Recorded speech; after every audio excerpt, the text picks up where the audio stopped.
Okay, let's get started with today's practice exam. Now, this one, hopefully it's a bit fine. You get the derivative of the power into the coefficient, and then it gets minus by 1, x squared minus 5 to the power of 2, and then you just multiply by the derivative of the inside, which is 2x. Now, it should have been 6x and x squared, blah, blah, blah. At some point, you might be able to just look at it and then just be able to tell what the answer should be. Hopefully, that's fine. Now, forgive me if the fan sound is really loud. I was just having the lunch duty and it's really hot, so I'm a bit. eh. Now, if you notice, if I have y equals to e to the power of a function, then y dash is always the derivative of the function times e to the power of f of x, right? So now all that means is just take the derivative of x cubed, which is 3x squared. This is the only option with that. So that's b. I went through this in class, but I'll just go through it again. Log base of 10, square root of 10 to the x.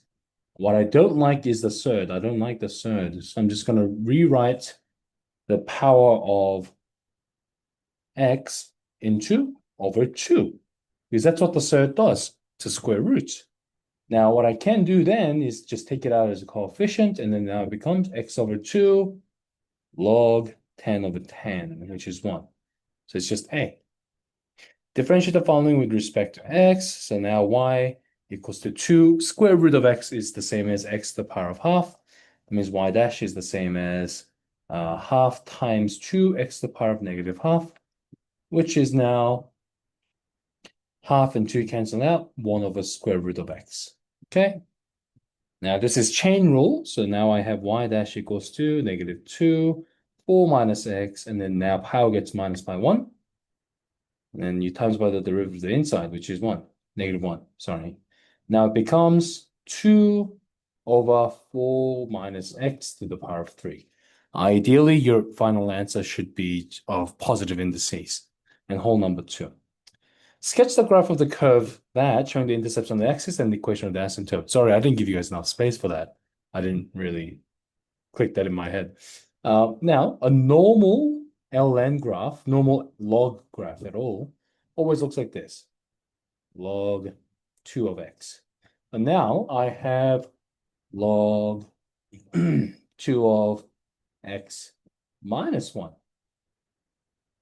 This means everything moves right by 1. It's happening inside the bracket, right? It's happening to the input. Everything moves right. So now, what once was my x-intercept, 1 is now my asymptote, and my intercept is now moved to 2. So that's how I should look. Simplify fully. Notice 2, 8, and 8. They are all some form of exponent of 2. That's the first thing I'm going to do. 2 to the 3 over 2 to the 3x times 2 to the 3 bracket 1 minus x. This is the same as 2 to the 3 over 2 to the 3x times by 2 to the 3 minus 3x. Now, what does that mean? They have the same bases. They're multiplying. These guys are just adding the powers. 2 to the power of 3. Cancel, cancel, which is just 1. If you're not sure about what I just did, 3x plus 3 minus 3x. Cancel, cancel. All good? Now solve the equation, that, and check your answers. First thing first, I notice they're the same base. That means I can just turn them into one rule. They are minusing each other. That means it's the same as x minus 1 over x plus 1. And that equals to 2.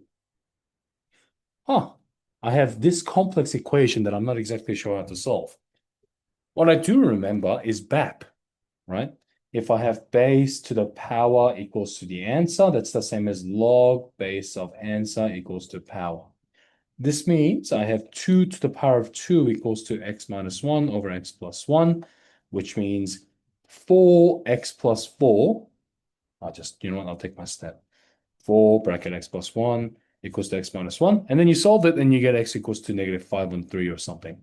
I don't remember. You guys should be able to do algebra. Now, this one is just a hyperbola. It looks weird, but the way you should think about this is y equals to 1 over x, and then there's a plus 2, and then there's a minus 1. It's as easy as that. all I need to remember is that it moves left by 2, and then it moves down by 1. A normal hyperbola looks like this guy. And it just moved left and right. Now, before I go on, I need to make sure I find my intercepts, because when it looks like this, it could be over here. My x and y intercepts could be positive, but at the same time, it could be at the origin, or it could be over here. I actually don't know. It's like, that is why we need to do our calc. Calc is short for calculation.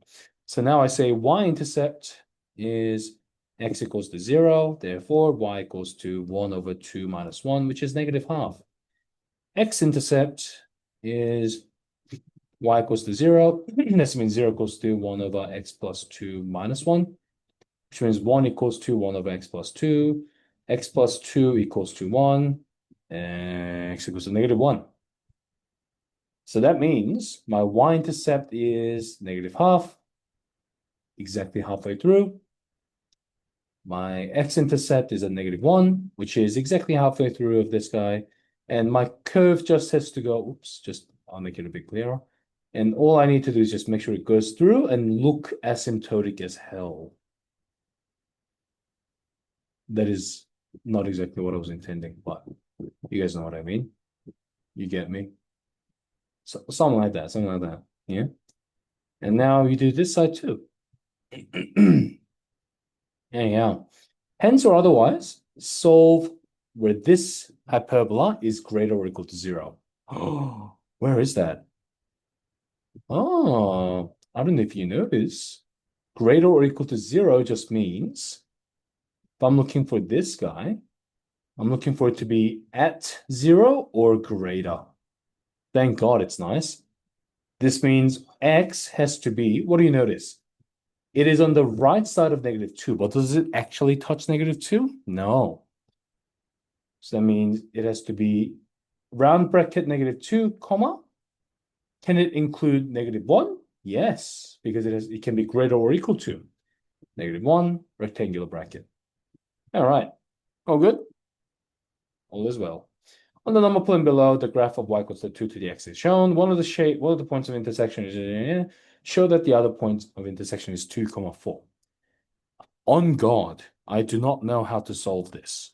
If you were to just say, you know what, sir, solve this for me, I will look at it for 2 seconds and I'll say, you know what, I have no idea, mate. Thankfully, the question did not ask you to solve. The question said, show. All you need to do is when x equals to 2, y equals to 4. And just see if it's true for both of them. For y1 equals to 2 to the 2 equals to 4. Therefore, 2, 4. y2, the second equation. I have 2, negative 2, bracket 2 squared plus 8, bracket 2 minus 4. That, you know what, I'm not even going to do the maths. I'm just going to assume it's 4. Therefore, 2, 4. Now, both of the equations lie on the coordinate 2, 4. Therefore, POI at 2, 4. If you have that time in your exam, ideally write the point of intersection, but otherwise it's fine. Now, on the number plane on page 16, sketch the graph of this. Do not find the x-intercepts. How? How could we draw a parabola without drawing the x-intercepts? Why don't we have to use the quadratic formula? We actually don't, and that's good. Now, what we need to note is that the y-intercept is at y equals to negative 4 because that's when x equals to 0. What else do I need to know? Ideally, if the question told me not to find the x-intercepts, I need something else. I need the vertex. Well, let's have a look. Vertex at axis of symmetry. Vertex for a parabola always occurs at this axis of symmetry. So now that means I want to find the axis of symmetry, which is negative b over 2a, which is negative 8 over negative 4, which is 2. Wait a minute. Have I seen that before? When x equals to 2, y equals to 4. This means vertex is at 2 comma 4. At the point of intersection that we just showed. What else is there? This is a negative x squared, right? That means it's going to be a sad face. Now, all I need to do is just connect the dots. At 2 comma 4, it is the vertex. And what else is there? It meets at 1 comma 2 as well, right? So now all I need to do is just draw my parabola so that it looks a bit like this. Low key, that's a bit of a bad one.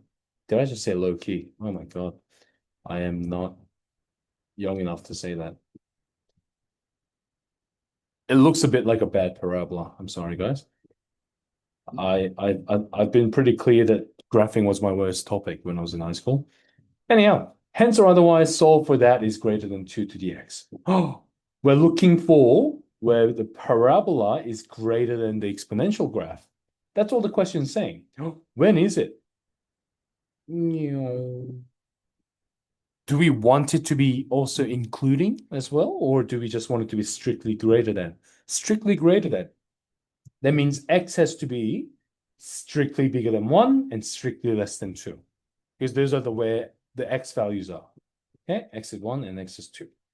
Now, a certain radioactive isotope element decays exponentially according to the model. A equals to A naught e to the power of KT, where A is the number of grams isotope in the air. And William Looker pointed this out for me. A naught is the number of grams present initially. They gave it to us to begin with. This means we can just assume A naught is 200, which was to some of you guys, I said otherwise I said you guys need to show it. That's my fault. I didn't actually read the question properly. If the question said that, then you can just assume it. Now, after 10 days, 16 grams of this substance remain. They told me T days. After T days, when T equals to 10, 16 grams of this substance remain.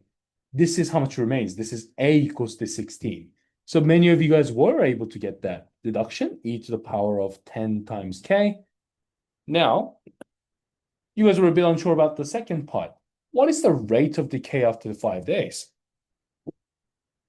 Now, look, if we are normally looking at an equation like this, A equals to 200 e to the power of kt, and if the question says, 5 days, that means t equals to 5. Some of you guys just substitute immediately. The problem is I don't know what k is. K is just a weird constant. I can know what t is, but that's not enough. That's why we need to use the information that's given to me. So 16 over 200 is 2 over 25. Let me just keep the color consistent. 2 over 25 equals to e to the power of 10k. BAPIT. Don't use stupid log thing. Log e of 2 over 25 equals to 10k. K equals to ln 2 over 25 over 10, which in this case is, look at this beautiful new interface. Look at this glass thing. Anyhow, ln 2 over 25 bracket over 10, negative 0.2526. Anyhow, so all I need to do now is just realize, this is my actual equation, negative 0.2526t. Now the question asks me to find the rate of decay. What does rate mean? Rate means dA over dt. Whatever the equation is, differentiate in terms of the time. Okay, so now dA over dt equals to negative 0.2526 times 200 e to the power of negative 0.2526. Yeah, t. But when t equals to 5, dA over dt equals to all that. And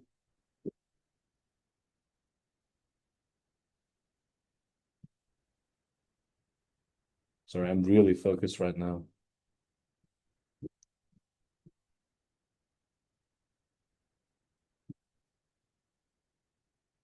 5 days, negative 14.287. Negative 14.288, I think, which is approximately 29, 2 decimal place. But that's not enough. I need the unit. We are losing grams per day. That is the unit that's given to me. Grams per day. All right. All is well. All is well. Now, hence or otherwise graph the function. Wait a minute. Oh, sorry. I should have erased that. This is not a continuing question. I just cropped that out and I just did this. Whenever we are given a question like this, I said always factorize. Sine 2 bracket x plus, 2 times something is pi on 3. This means pi on 6. Now, what does that mean? First step is dilation by factor of half horizontally. And then 2, translation, also horizontally, by pi on 6 left. So I'm just going to do it one at a time, right? First thing first, do a bit of calc on the side. Period is 2 pi divided by, what's multiplying x right now? 2, which is pi. Oh, this means on this thing, it's going to be the whole function. So what I would assume is that it's going to look something like this. That was terrible. I should resign. Oh,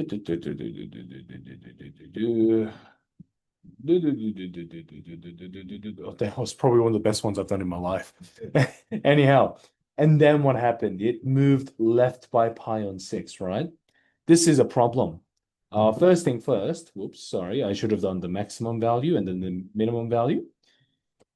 It moves pi on 6 to the left.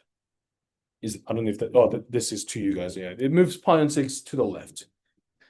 Now, what I need to think about then is, where is my hypothetical pi on 6 value, which it is right now, and it will move to later. Well, sine pi on 6 is sine 30 degrees, which is half.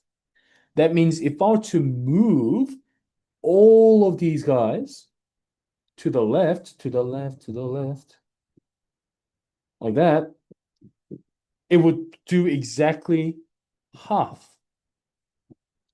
That would be my new value. That would be my new y-intercept, because that's what sine pi on 6 used to do, but now it's been moved to the left by that. As a matter of fact, this is not even pi anymore. When it returns, it's not pi, it is pi minus pi on 6, because it moves left by pi on 6, which is 5 pi on 6, which is 5 pi on 6. Now, what does that mean? The question still asks us to draw all the way up to pi. I need to keep drawing. Where should I end? You know it. It's exactly at half again, because it's just pi on 6 to the right. Okay, it is a bit of a cheeky one. This is from Balcombe Hills, if I remember, where I copy and pasted it. Oh no. Oh no. Just gotta do this, do that, do this, do that. Yep. When you guys are sketching, make sure you guys are using your pencil first and then draw over it with a pen. So this would have been pi on 2, but now it is minus pi on 6 as well, which is pi on 3. I think that's pretty good enough. You have the x-intercepts and y-intercepts. That's all you can draw. What can I say? Except you're welcome. Now, let's look at this graph. First thing first, what I notice, well, the easiest thing to notice is the amplitude is all 3, but every single one of them are all 3, so it doesn't really matter. Is there any horizontal translation?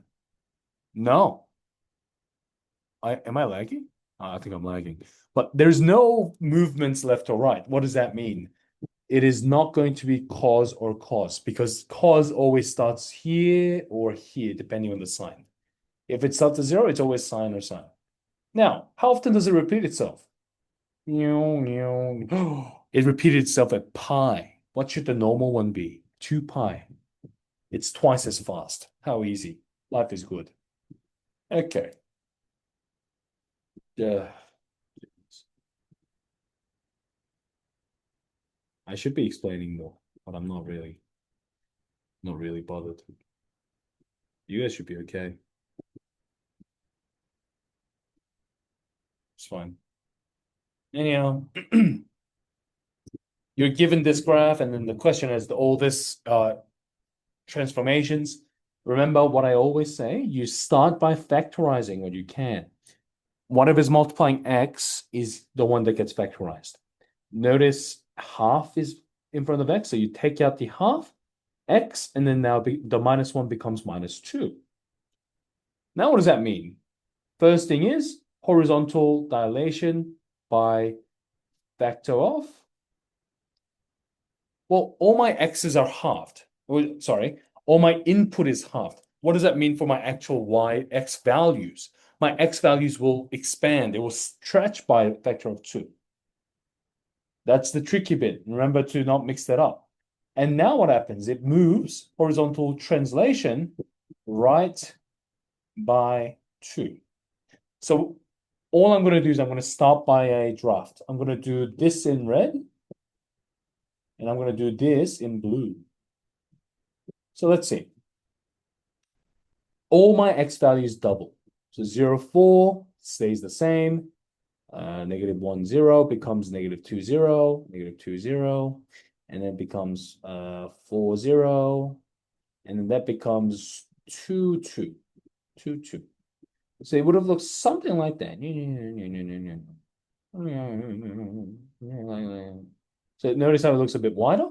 But now I got to do my horizontal translation. So actually, what? Screw you. You don't deserve a place. Everything gets just that looks a little bit like a 4. Everything just moves to the right by 2. Now this guy turns into this guy. And this guy was here, now is over here. This guy over here, now is over here. This guy over here is now over here. It just moves right. Moves right. Is that all right? Or is it all left?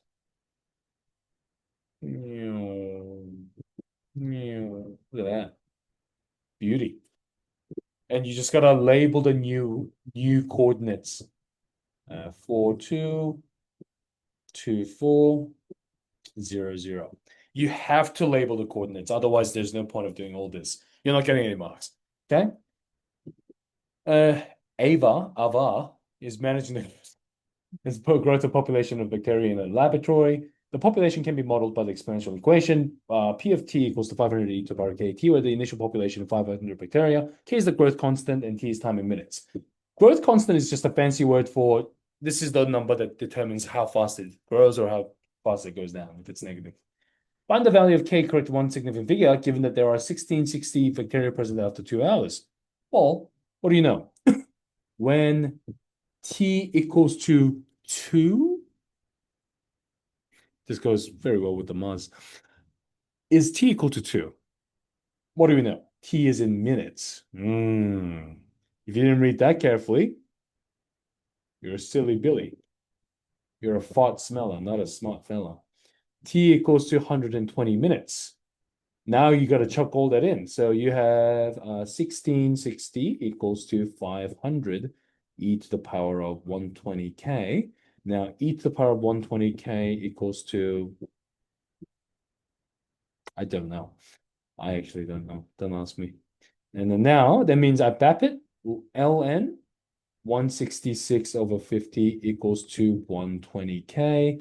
This means k equals to ln 166 over 50 over 120.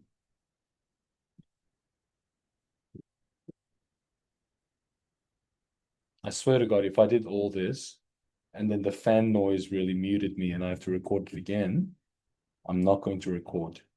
I'm not going to bother. 0.009997. Fortunately, the question says 1 sig fig. So you say 0.00. Oh, We round it to 1. 1 sig fig. How convenient is that? How interesting. Now, determine the rate of change of the population with respect to time after 2 hours. Give your answer to the nearest whole number.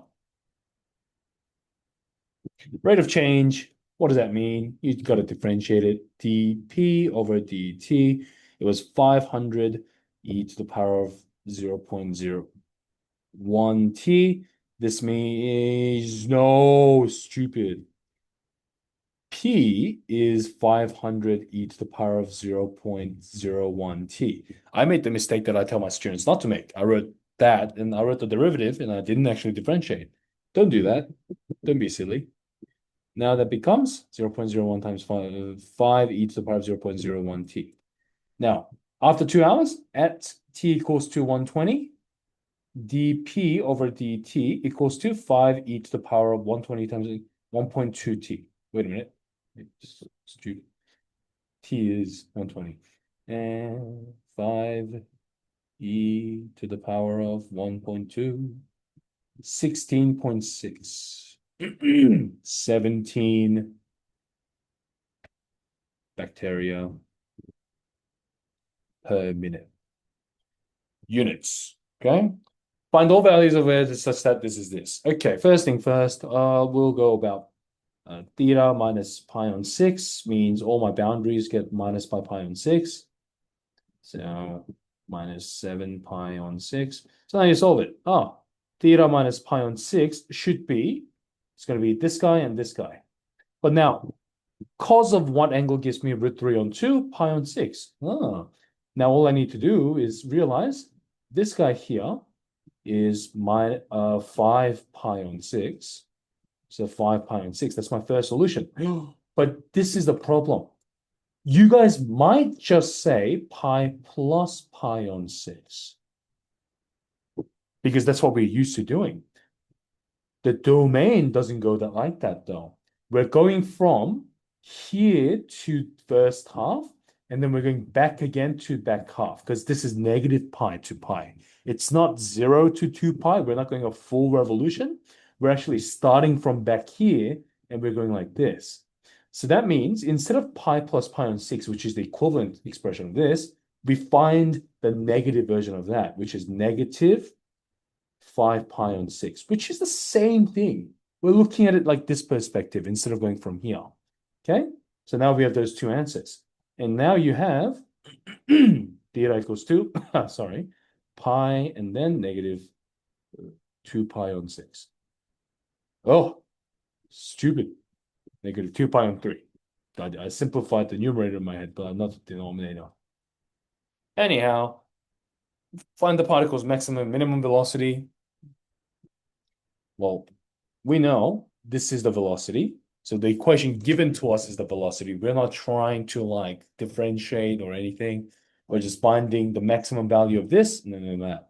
So max B is at 2 plus 5, which is 7. Minimum V is at 2 minus 5 equals to negative 3. Now you just write meters second, meters per second. That should be enough. If you guys get deducted marks on this, that will be very unfortunate. I genuinely don't know how to better explain that, because if anyone does deduct marks, that's stupid. Hence or otherwise, sketch the graph of the particle's velocity, labeling all important features. You do not need to find x-intercepts. Oh, happy times. We love it. Let's see. What I do know is the center of motion is at 2. So I'm going to draw like something like this, start over here, 2. And now what do I know? I need to find the period. Period equals 2 pi divided by whatever's multiplying the input, which is t in this case, which is pi on 4, which means it's 8. You guys should be able to do this in your head. Now we're sketching it from 0 to 8. Oh, what does that mean? We're doing the full cycle.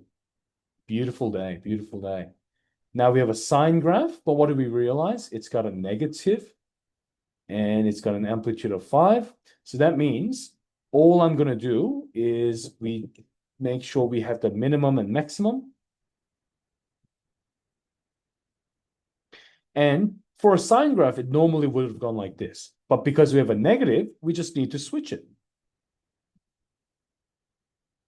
Upside down. How good is that? Now, this one would be at 4. And did the question ask me to do anything else? No. The question didn't ask me to find the x-intercept, and that's literally the only thing we're missing. We have the maximum, we have the minimum, we have the amplitude, we have the time period, we have the halfway through, we have the center of motion. Everything is important. How good? Let's move on. I might not have time to finish the quiz. Let's see. Oh, I gave you so many questions. I'll upload the part 2 when I get to it.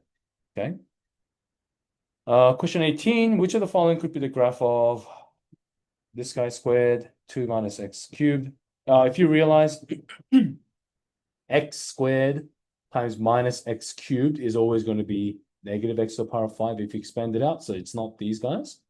And then this is the cubic one. So at 2, it's going to be cubic, and negative 3, it's going to be parabola. So it's going to be this guy. Boom. The following transformations are applied to the function f of x equals to x squared minus 3. Vertical dilation with scale factor 3. Ooh. This means 3f of x, which is 3x squared minus 9. Then a horizontal dilation with a scale factor 2. What does that mean? Ooh, f of x on 2. My x values are halved.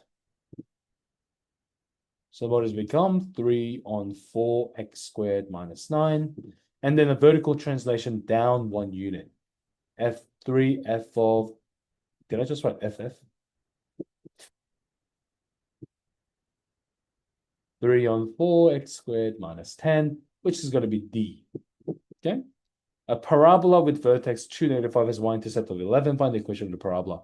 Y equals to x, ax minus h squared plus k, where vertex is 2, negative 5. This means y equals to a x minus 2 squared plus negative 5 minus 5. Now you have y-intercept is 11. 0, 11, substitute it.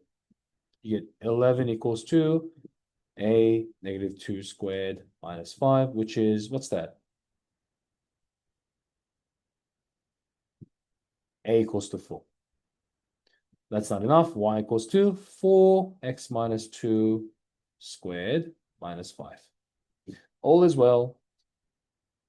It's 247. I have to go tutoring after. I'll finish this real quick, yeah? When Alexia plugs her phone in the charge, the battery percentage displayed on her phone is given by the equation, this guy. Well, what do you notice? There's a negative in front of the t, negative in front of the function. So I know it's got to be one of those annoying ones, okay? So first thing first, let's start by just assuming y equals to e to the power of t. So it's going to be like this, right? But now I have negative t. So it's going to be looking a bit like that. And now there's this guy over here. This means it's whatever this was, all I need to do is vertically flip it. Okay, there's a vertical flip too. Now, what do I notice about the plus 92? Plus 92 will just elevate everything by 92. So my horizontal asymptote will now be at 92, and then it will look something like this. Now, what else do I notice? T is greater than or equal to 0, so we actually disregard everything over here. It's just going to be like that. So I'm going to draw it. What can I say except you're welcome? 92, and now the function is approaching this. Wait a minute. It seems like I need to have something important. What could it be? It seems like I should have a y-intercept. So that means b equals to negative 50 e to the power of 0 plus 92, which is 92 minus 50, which is because e to the power of 0 is 1. It's going to be at 42. Okay. That's 3 marks. What's the maximum charge capacity of Alexia's phone battery? What's the maximum it could go to? What can it just try to reach? Less than 92. At what rate is Alexia's phone charging after being plugged for 2 hours? Well, the rate, we need to find the rate. So that means I need to find dB over dt, which is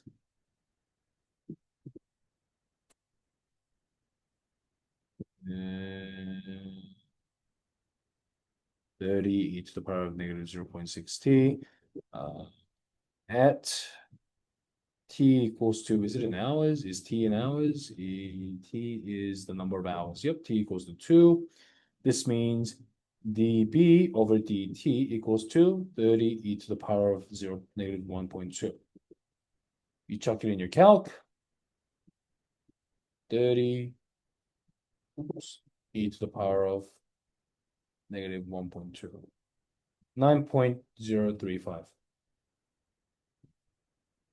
Nearest whole, 9. But is that it? That's not the unit. Percentage per hour.